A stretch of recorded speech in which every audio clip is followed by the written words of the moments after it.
Just to bring some other breaking news in the last half hour, just hearing a top US Republican and some of his aides have been shot during baseball practice. This is in Virginia, on the outskirts of Washington, D.C. A multiple shooting was reported, one person in custody. It's understood that the House of Representatives Majority Whip, Steve Scalise, and aides, that's all being told, and aides, were shot. Apparently he was shot in the hip. It's not thought to be life-threatening.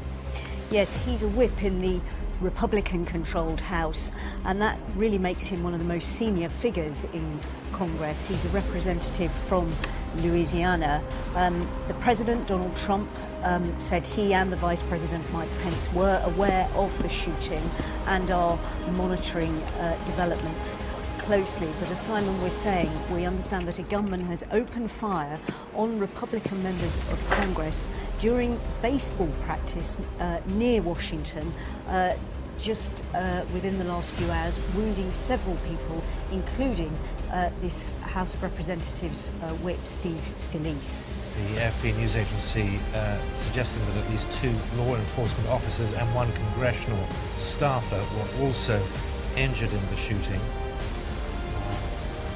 We understand that the incident took place as politicians were practicing for a baseball game against Democrats. It was Republican politicians against Democratic politicians. But witnesses say that the man who opened fire was armed with a rifle and fired what's understood to be 50 to 100 bullets. He's understood to have injured a number of people, including Steve Scalise, and one congressman said that he saw Mr. Scalise shot and then everyone scattered as security guards fired back. Another congressman said Mr. Scalise had been shot in the hip, as Simon said, and that somebody used a belt as a tourniquet to stop the bleeding. Police have got a suspect in custody.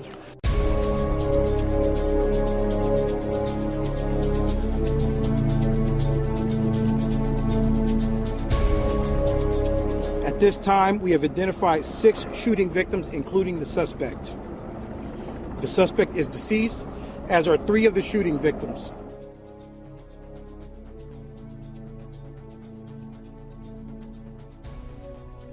Others had been led out of the building to safety by police. Again, that photo there of people standing on the facility with their arms in the air.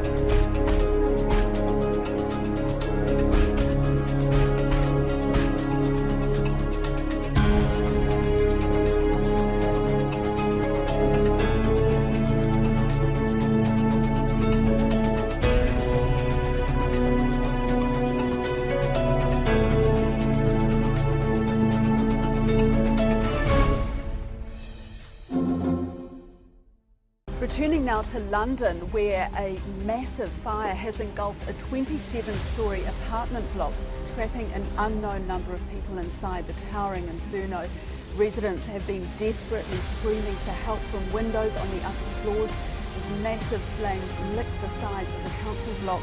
About 200 firefighters are battling the blaze. We can go to Catherine Frew now, our correspondent in London. Hello, Catherine, what's the latest? Well, the latest is that the fire continues on the upper floor.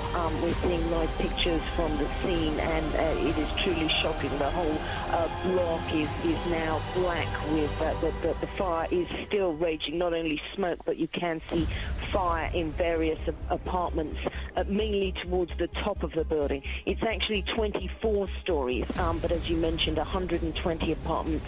We do know that 30 people have been taken to 5 hospitals in the area, but there are reports that a large number of people are unaccounted for this morning. Any idea how the fire started?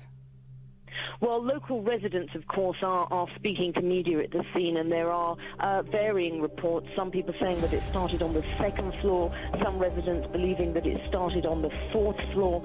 One lady said that she believed it had been started by a faulty refrigerator. So obviously it's very early days, and a full investigation will need to take place, and perhaps it won't be known. The exact cause of this fire won't be known. What residents are saying is that this block, which was built in 1974, very typical of its time, of course, did undergo a refurbishment. It was something like a $12 million refurbishment, which just finished at the end of last year. It put in some communal heating and also exterior cladding to make the building sort of look a bit more attractive, and lots of people are very concerned about this exterior cladding and raising questions about that. But as I say, obviously this will all come out in a full investigation, and this is very early days. Catherine, are there any fears that it will collapse? Yes, there are fears that it will collapse, and that has been a fear of the fire service and the emergency crews working there, and they have been working there since 1 o'clock in the morning. Now it's just before 7. Nearby residents have been put on, some have been evacuated, and some have been put on standby that they may need to evacuate their homes. Great deal of concern, of course, that it could collapse. We have seen that before in other apartment block fires.